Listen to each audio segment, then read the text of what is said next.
नमस्कार, आप सभी का एक बार फिर से स्वागत करते हैं हमारे YouTube चैनल यस केमिस्ट्री पर। आज के इस वीडियो में हम डिस्कस करने वाले हैं important MCQ questions haloalkanes and haloarenes chapter का। मैं आपको बता दूं कि ऑर्गेनिक का कोई भी चैप्टर में आप बेहतर तभी कर सकते हो जब आपको चीज़ें याद रहेंगी।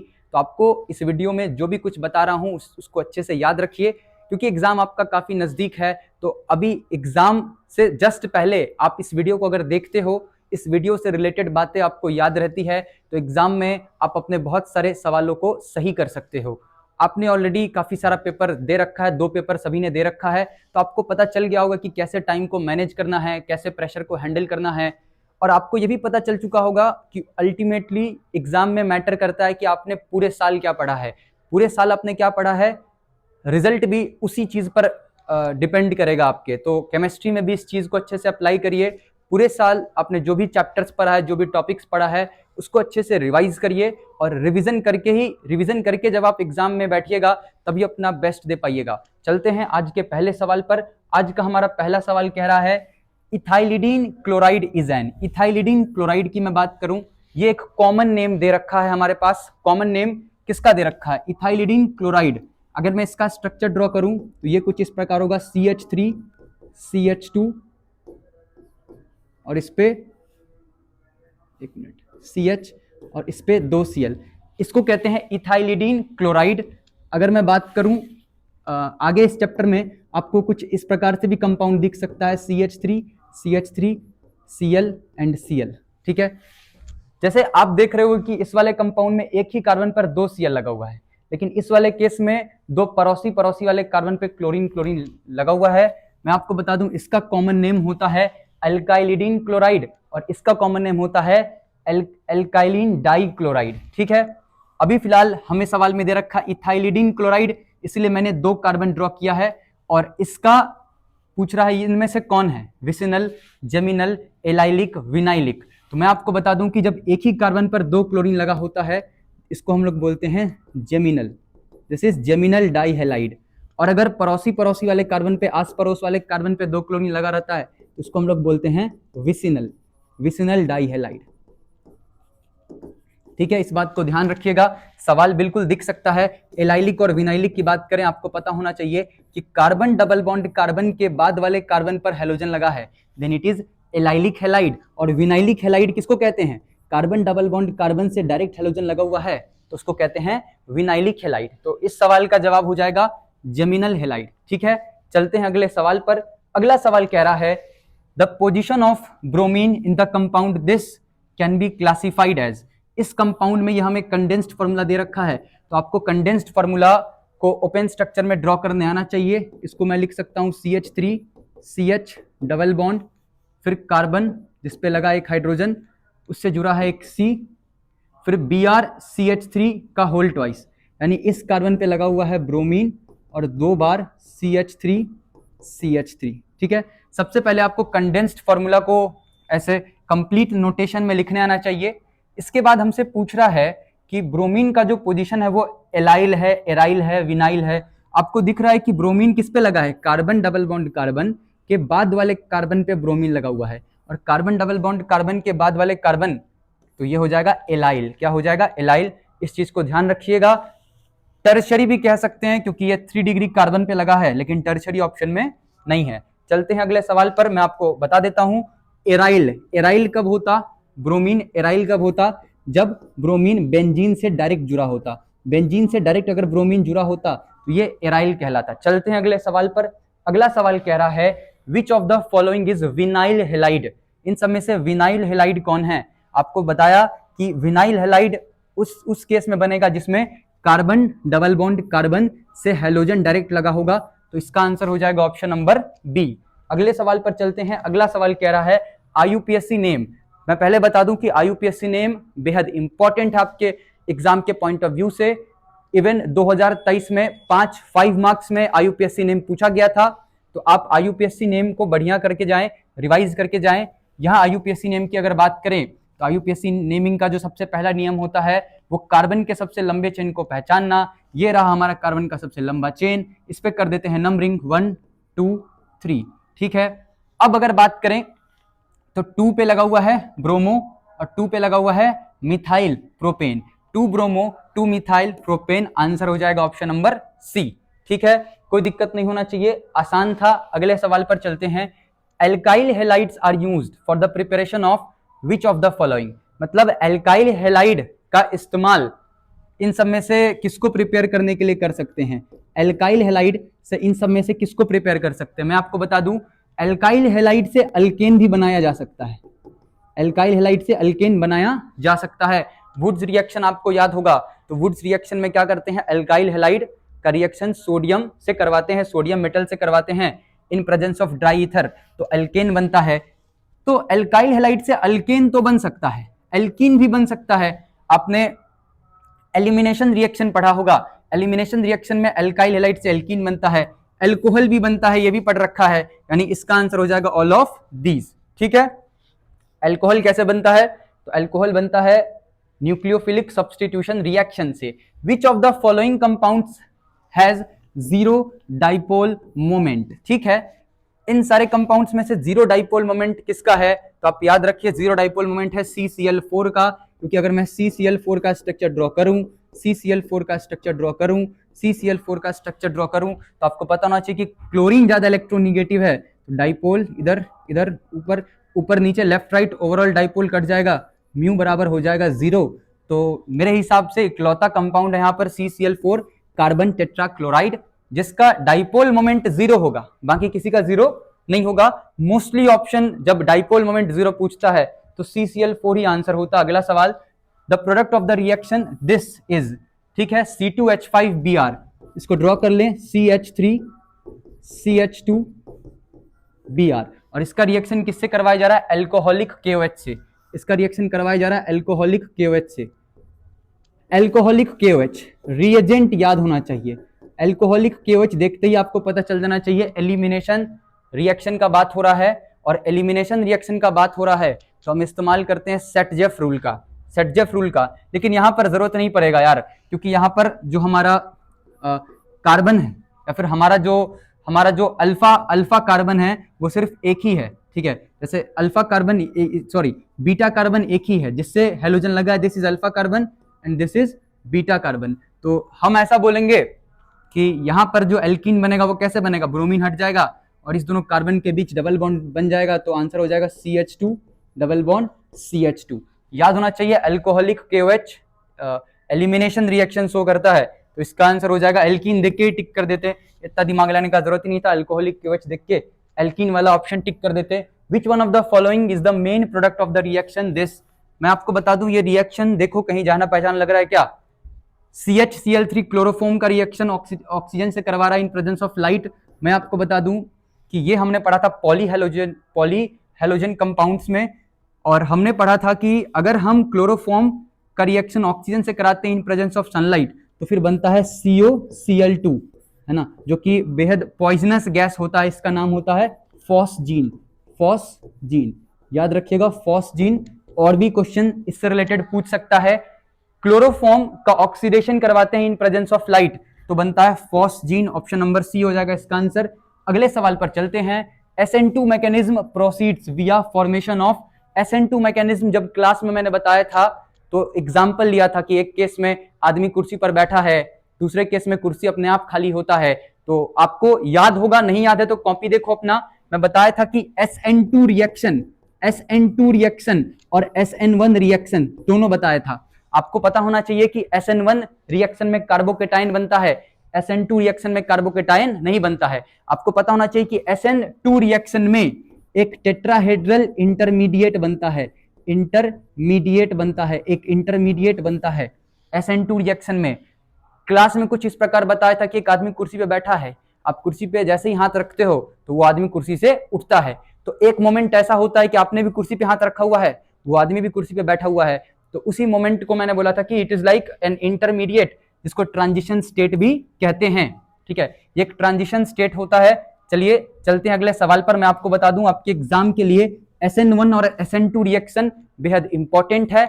आप इस दोनों रिएक्शन के प्रॉपर्टीज को अच्छे से पढ़ लीजिएगा। मैं आपको बताया था क्लास में कि जैसे SN1 रिएक्शन, इसको भीड़ भाड़ पसंद है क्योंकि इसमें कार्बोकेटाइन कब बनता है तो 3 डिग्री में सबसे बढ़िया होता है, फिर 2 डिग्री में, उसके बाद 1 डिग्री में। वहीं SN2 इसका ठीक अपोजिट होता है, सबसे बढ़िया 1 डिग्री, फिर 2 डिग्री, फिर 3 डिग्री। कैसे याद रखना था आपको? ऐसे याद रखना था कि SN2 में अटैक करता है न्यूक्लियोफाइल, तो अटैक वहां करेगा जहां भीड़ भाड़ कम होगा। लेकिन SN1 रिएक्शन में कार्बोकेटाइन बनता है और कार्बोकेटाइन 3 डिग्री सबसे ज्यादा स्टेबल, फिर 2 डिग्री, फिर 1 डिग्री। और भी प्रॉपर्टीज बताया था कि SN2 रिएक्शन में इन्वर्जन हो जाता है कॉन्फ़िगरेशन का, ठीक है, लेकिन SN1 में रिटेंशन होता है। ये सब बातें आपको ऑलरेडी पता होना चाहिए, बहुत बेसिक बात है SN1 रिएक्शन और SN2 रिएक्शन का। आगे और भी सवाल आएगा तो मैं जिक्र करूंगा। फिलहाल मैं जो भी आंसर टिक कर रहा हूं, जो भी बात कह रहा हूं, उसको याद रखिए। एग्जाम में इससे रिलेटेड सवाल आएगा, ऑप्शन से रिलेट कर लोगे, मजा आ जाएगा। चलो, which of the following undergoes nucleophilic substitution reaction exclusively by SN1 mechanism. ठीक है, SN1 मैकेनिज्म वही मैकेनिज्म जिसमें बनता है कार्बोकेटायन। SN1 रिएक्शन में बनता है कार्बोकेटायन। तो मैं आपको बता दूं, रिएक्शन सबसे बढ़िया होता है 3 डिग्री में, 2 डिग्री में और 1 डिग्री में। लेकिन अगर रेजोनेंस मिले, रेजोनेंस से भी रेजोनेंस मिलेगा तो भी रिएक्शन बढ़िया होगा। यानी अगर बेंजीन पर लगा है कार्बन और यहां बने कार्बोकेटायन, तो आपको पता होना चाहिए कि ये रेजोनेंस के कारण क्या हो जाएगा, स्टेबल। कंजुगेशन दिख रहा है ना, पाई सिग्मा केटायन। तो SN1 सबसे बढ़िया किस में होगा? पहला है इथाइल क्लोराइड, ठीक है, इथाइल क्लोराइड यानी CH3CH2Cl, यही है इथाइल क्लोराइड, ठीक है। आइसोप्रोपाइल क्लोराइड, ठीक है, दिस इज आइसोप्रोपाइल क्लोराइड, ठीक है। ये 1 डिग्री है, ये 2 डिग्री है। उसके बाद क्लोरोबेंजीन और बेंजाइल क्लोराइड। देखिए, क्लोरोबेंजीन का मतलब है कि बेंजीन पर क्लोरीन डायरेक्ट लगा हुआ है, ठीक है। और मैं आपको बता दूं कि बेंजीन पर से क्लोरीन हटेगा और बेंजीन पर डायरेक्ट अगर कार्बोकेटाइन बन जाता है तो ये बिल्कुल भी स्टेबल नहीं होता है। बेंजीन पर डायरेक्ट कार्बोकेटाइन स्टेबल नहीं होता है। लेकिन बेंजाइल क्लोराइड का मतलब क्या है? बेंजाइल क्लोराइड का मतलब होता है, आपको कॉपी में बहुत बढ़िया से बता रखा हूं, बेंजाइल क्लोराइड का मतलब है कि बेंजीन पर एक कार्बन है ना, और उस कार्बन पे जब क्लोरीन लगा होता है तो उसको कहते हैं बेंजाइल क्लोराइड, और वो क्लोरीन हटेगा, यहां बनेगा कार्बोकेटाइन, और ये जो कार्बोकेटाइन होगा ये रेजोनेंस के कारण सबसे ज्यादा स्टेबल होगा। याद रखिए, रेजोनेंस के कारण जो कार्बोकेटाइन स्टेबल होता है वो 3 डिग्री से भी ज्यादा स्टेबल होता है। तो इसका आंसर हो जाएगा option number D, which is benzyl chloride. एक और बात बताया था, बेंजाइल, बेंजल, बेंजो, सोचो क्या बताया था क्लास में। चलो अगले सवाल पर चलते हैं। Which of the following would undergo SN1 reaction most readily? सबसे बढ़िया SN1 रिएक्शन कौन शो करेगा? आपको फिर से बता दूं, SN1 रिएक्शन में बनता है कार्बोकेटायन, 3 डिग्री सबसे बढ़िया, फिर 2 डिग्री, फिर 1 डिग्री। लेकिन मुझे दिख रहा है कि सब के सब यहाँ पे 3 डिग्री वाले हैं। जैसे मैं एक ड्रॉ करके दिखाता हूं, कार्बन पे लगा है 3 CH3, कार्बन पे लगा है 3 CH3 group, CH3 CH3 CH3, और यहां लगा है मान लीजिए फ्लोरीन। ये फ्लोरीन हटेगा तो सब में 3 डिग्री कार्बोकेटाइन बनेगा। यानी यहां पर हम 3 डिग्री, 2 डिग्री, 1 डिग्री से बता नहीं सकते हैं, यहां पे हमें बताना पड़ेगा हेलोजन से। Fluorine, chlorine, bromine, iodine. आपको पता होना चाहिए कि अल्टीमेटली इस रिएक्शन में जो हेलोजन है उसको क्या करना पड़ेगा, कार्बन को छोड़ के जाना पड़ेगा। सबसे अच्छा छोड़ के कौन जाता है? याद रखिए, आयोडीन। आयोडीन सबसे बढ़िया लिविंग ग्रुप है इन सब में से। तो इसका आंसर हो जाएगा ऑप्शन नंबर डी। ये बात हमने ऑलरेडी बता रखा है कि SN1 रिएक्शन हो या SN2 रिएक्शन हो, कोई भी SN रिएक्शन हो, इसमें आयोडीन सबसे बढ़िया रिएक्शन शो करता है, इसके बाद ब्रोमीन, उसके बाद क्लोरीन और सबसे खराब फ्लोरीन। ठीक है, ध्यान रखिएगा। ठीक है, चलते हैं अगले सवाल पर। अगला सवाल कह रहा है रेसेमाइजेशन अकर्स इन। रेसेमाइजेशन किसमें होता है? रेसेमाइजेशन होता है SN1 रिएक्शन में। आपको रेसिमिक मिक्सचर पता होना चाहिए। रेसिमिक मिक्सचर क्या होता है? रेसिमिक मिक्सचर होता है जब कोई इनैंशियोमर्स पेयर, किसी भी रिएक्शन के प्रोडक्ट में इनैंशियोमर्स का पेयर बने और दोनों का कंसंट्रेशन सेम हो तो वो कहलाता है रेसिमिक मिक्सचर। और इनैंशियोमर्स किसको कहते हैं? इनैंशियोमर्स वैसे कंपाउंड्स को कहते हैं जो एक दूसरे के मिरर इमेज हैं लेकिन एक दूसरे के ऊपर सुपर इंपोज नहीं हो सकते हैं, उसको कहलाते हैं इनैंशियोमर्स। तो आपको बता दूं कि देखिए SN2 रिएक्शन की बात करें, SN2 रिएक्शन में ना जो अटैक करता है न्यूक्लियोफाइल वो एक ही साइड से करता है, तो उस केस में रेसिमाइजेशन वर्ड का कोई लेना देना नहीं है। लेकिन SN1 रिएक्शन में अटैक किसी भी साइड से हो सकता है, तो यहां पर इनएंशियोमेरिक पेयर बनने के चांसेस ज्यादा हैं। आप याद रखिए रेसिमाइजेशन सिर्फ और सिर्फ किस में होता है, SN1 रिएक्शन में होता है। चलते हैं अगले रिएक्शन पर। अगला रिएक्शन कह रहा है the antiseptic action of CHI3 is due to, मतलब CHI3 जो एंटीसेप्टिक एक्शन दिखाता है उसका रीजन क्या है। मैं आपको बता दूं, CHI3 यानी आइडोफॉर्म एंटीसेप्टिक रिएक्शन इसलिए दिखाता है क्योंकि जब हम इसको अपने स्किन पे अप्लाई करते हैं तो ये फ्री आयोडीन रिलीज करता है। तो आंसर हो जाएगा liberation of free iodine. Free iodine ही एक तरीके से एंटीसेप्टिक का काम करता है, तो इसका आंसर हो जाएगा ऑप्शन नंबर बी। चलते हैं अगले सवाल पर। विच of the following compound is used in fire extinguisher. Fire extinguisher में किसका इस्तेमाल करते हैं, कॉपी में लिखवा रखा हूं, CCl4 का इस्तेमाल करते हैं, क्योंकि CCl4 एक नॉन फ्लेमेबल लिक्विड के जैसे वर्क करता है। ठीक है, the reaction this is called, इस रिएक्शन को क्या बोलते हैं, है ना, इस रिएक्शन को क्या बोलते हैं जिसमें सिल्वर का एसिडिक सॉल्ट AgBr के साथ रिएक्शन करता है और बनता है RBr plus AgBr plus CO2, है ना। इसको सही क्लियर कर लीजिएगा, इट में भी CO2। ठीक है, चलिए इसका आंसर हो जाएगा हुंस-डिकर रिएक्शन। क्या हो जाएगा, हुंस-डिकर रिएक्शन। इसको सही कर लीजिएगा, इसका आंसर हो जाएगा इसका आंसर हो जाएगा option number B, that is Hunsdiecker reaction. ठीक है, आपको मैं बता दूं कि बाकी सारे रिएक्शंस को भी एक बार देख लीजिएगा, क्योंकि इस चैप्टर के जितने भी नेम रिएक्शंस है बहुत ज्यादा इंपॉर्टेंट है, चाहे वो वुड्स रिएक्शन हो, फिंकलस्टीन रिएक्शन हो, स्वार्ट्स रिएक्शन हो, इसके बाद स्टीफन रिएक्शन हो। ठीक है, सबको देख लीजिएगा। चलते हैं अगले सवाल पर। अगला सवाल, दिस रिएक्शन, इस रिएक्शन का नाम क्या है। आपको पता होना चाहिए कि इस प्रकार का 3 रिएक्शन हम पढ़ते हैं, एक वुड्स रिएक्शन, दूसरा फिटिग रिएक्शन, तीसरा वुड्स फिटिग रिएक्शन। याद रखिए वुड्स रिएक्शन में ना हम एल्काइल हैलाइड का रिएक्शन करवाते हैं, सोडियम मेटल के साथ और ड्राई ईथर के साथ। वहीं फिटिग रिएक्शन में हम बात करें तो फिटिग रिएक्शन में हम एराइल हैलाइड का रिएक्शन करवाते हैं सोडियम मेटल के साथ। और वुड्स फिटिग में याद रखिएगा कि हम दोनों का मिक्सचर ले आते हैं, यानी RX भी जाता है, यानी एल्काइल हैलाइड भी जाता है और एराइल हैलाइड भी जाता है। ठीक है, यहां पर आप देख पा रहे होंगे कि सिर्फ और सिर्फ एल्काइल हैलाइड जा रहा है, यानी इसका आंसर हो जाएगा option number A, that is Fittig reaction. चलते हैं अगले सवाल पर। अगला सवाल कह रहा है, in a given reaction this the product is, इस रिएक्शन में प्रोडक्ट क्या बनेगा। तो हमारे पास जो रिएजेंट दे रखा है it is CH3 CH2 CH double bond CH2 और रिएक्शन करवाया जा रहा है किसके साथ, HI के साथ। ठीक है, तो मैं आपको बता दूं कि अगर हम एडिशन करते हैं HX का तो जो आयोडीन जाकर के ऐड होगा इस एल्कीन में। आपने जब ये चैप्टर पढ़ा होगा तो स्टार्टिंग में ही हम लोग पढ़ते हैं कि कैसे हम एल्कीन से जब एल्काइल हैलाइड बनाते हैं, ठीक है, एल्कीन से जब एल्काइल हैलाइड बनाते हैं तब रूल कौन सा लगता है, रूल लगता है मार्कोव-निकोव रूल। मार्कोव-निकोव रूल क्या कहता है, मार्कोव-निकोव रूल ये कहता है कि हैलोजन उस कार्बन से जाकर के, डबल बॉन्ड वाले उस कार्बन से जाकर के लगेगा जिसपे हाइड्रोजन का संख्या कम है या एल्काइल ग्रुप ज्यादा है, तो आयोडीन लग जाएगा इस वाले कार्बन से, यानी जो प्रोडक्ट होगा वो कुछ इस प्रकार बन जाएगा, CH3 CH2 कार्बन पे लग जाएगा आयोडीन H और फिर CH3। तो इसका नाम क्या है, इसका नाम हो जाएगा 2-आइडो और 4 कार्बन है तो ब्यूटेन। ऑप्शन नंबर बी हो जाएगा आंसर। आसान सवाल था। मार्कोव-निकोव रूल और एंटी मार्कोव-निकोव रूल को भी बढ़िया से देख लें। चलते हैं अगले सवाल पर। When this is reacted with alcoholic KOH, फिर से बात कर रहा है एलिमिनेशन रिएक्शन का, और एलिमिनेशन रिएक्शन में जो हमारा कंपाउंड दे रखा है, इस बार रिएजेंट दे रखा है वो है CH3 CH और यहां लगा हुआ है Br, आगे CH2 और फिर CH3।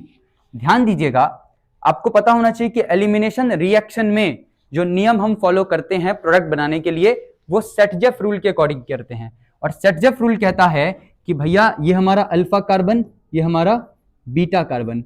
सेटजेफ रूल ये कहता है कि उस बीटा कार्बन पर डबल बॉन्ड बनेगा जिस पर हाइड्रोजन का संख्या कम है। तो हाइड्रोजन का संख्या इधर कम है तो डबल बॉन्ड इधर बना दीजिए, तो आंसर हो जाएगा CH3 CH CH3 CH double bond CH2 और CH3। ठीक है, ऑप्शन मैच कर लेंगे। इसमें कौन सा आंसर सही हो जाएगा? इसमें आंसर सही हो जाएगा बीच में है ना CH2। ठीक है, ऑप्शन नंबर ए। ठीक है, चलते हैं अगले सवाल पर। अगला सवाल कह रहा है name the poisonous gas produce during oxidation. ये तो क्वेश्चन भी आया था हमारा, उसका नाम होता है फॉस्जीन। पॉइजनस गैस है जो कि क्लोरोफॉर्म के ऑक्सीडेशन के दौरान बनता है। The compound used as refrigerant is. Refrigerant के तौर पे इसमें से किसका इस्तेमाल करते हैं? रेफ्रिजरेंट के तौर पे CF2Cl2 का इस्तेमाल करते हैं। कॉपी में लिखवा रखा हूं, इसको कहते हैं फ्रीओन्स। ठीक है, ये हम पॉलीहेलोजन कंपाउंड्स यानी चैप्टर के आखिरी में पढ़ते हैं। चलते हैं अगले सवाल पर। अगला सवाल कह रहा है कि यहाँ पे डाइजोनियम सॉल्ट Cu2X2 तो कंपाउंड बना, इस रिएक्शन का क्या नाम है? बेहद आसान और इंपॉर्टेंट रिएक्शन भी है। इस रिएक्शन को कहते हैं सैंडमेयर्स रिएक्शन। फिंकलस्टीन रिएक्शन भी इसी चैप्टर का है, स्वार्ट्स भी इसी चैप्टर का है, और बात करें फिटिक रिएक्शन भी इसी चैप्टर का है। तो प्लीज ये मैं आप सबसे रिक्वेस्ट कर रहा हूं कि इस चैप्टर में जितने भी नेम रिएक्शंस हैं उसको जरूर एक बार बढ़िया से देख लें, क्योंकि सारा नेम रिएक्शन आसान है। अगर आपने आज से पहले कभी पढ़ा ही नहीं है तब तो आपको टफ लगेगा ही लगेगा, लेकिन अगर आपने पढ़ रखा है तब आपको टफ बिल्कुल भी नहीं लगेगा। आप एक बार बस क्विक रिवीजन कर लो। ऑब्जेक्टिव में अगर सवाल आता है, आपके पास ऑप्शन आ जाता है, आप तुरंत सोच पाओगे कि इसका सही ऑप्शन क्या होगा। Select the product formed in the reaction this. ठीक है, PCl5। सोचो कि ये रिएक्शन कहां था? ये NCERT में था। NCERT में एक ही साथ 5-6 रिएक्शन दे रखा है ना, जहां पर हम सीखते हैं कि कैसे हम लोग एल्कोहल से एल्काइल हैलाइड बनाते हैं। वहां पर अगर रिएजेंट है PCl5, तो PCl5 अगर है तो प्रोडक्ट में क्या बनता है? RCl तो बनेगा ही, साथ में बनता है POCl3 प्लस HCl, है ना। तो इसका आंसर हो जाएगा ऑप्शन नंबर ए। ये तो याद रखना पड़ेगा, है ना। आपको ये भी पता होना चाहिए कि अगर ROH का रिएक्शन PCl5 की जगह अगर हम लोग PCl3 से रिएक्शन करवाते तब क्या बनता? उस केस में बनता है H3PO3। ये सब बात याद रखिएगा, बहुत बेसिक बात है इस चैप्टर का। Which among the following is an example of halogen exchange reaction. अरे यार, ये देखिए, ये भी सवाल बोर्ड एग्जाम में ही कभी ना कभी पूछा गया है।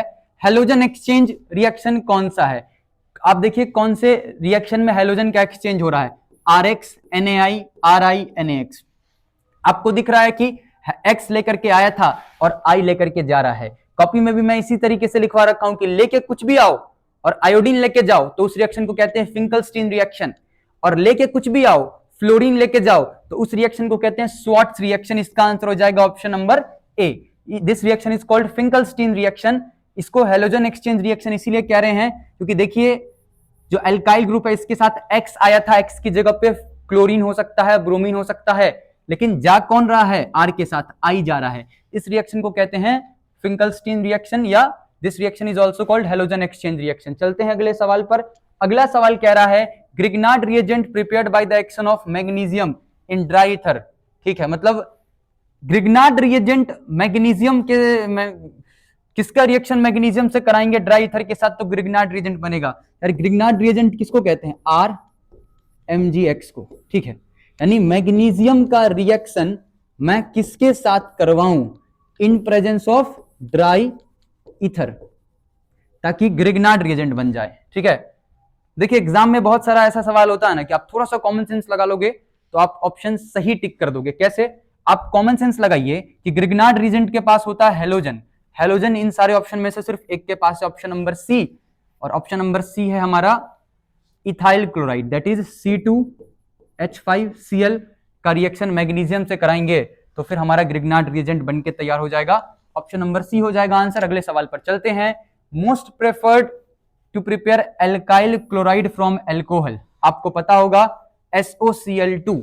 अगर हमको एल्काइल क्लोराइड बनाना है एल्कोहल से, अगर एल्कोहल से एल्काइल क्लोराइड बनाना है यानी RX बनाना है तो सबसे बढ़िया मेथड होता है रिएक्शन किससे करा दो? SOCl2 से। याद रखिएगा, एग्जाम में आपसे भी पूछा जा सकता है, why reaction with SOCl2 is best method to prepare alkyl halide from alcohol. क्यों होता है बेस्ट मेथड?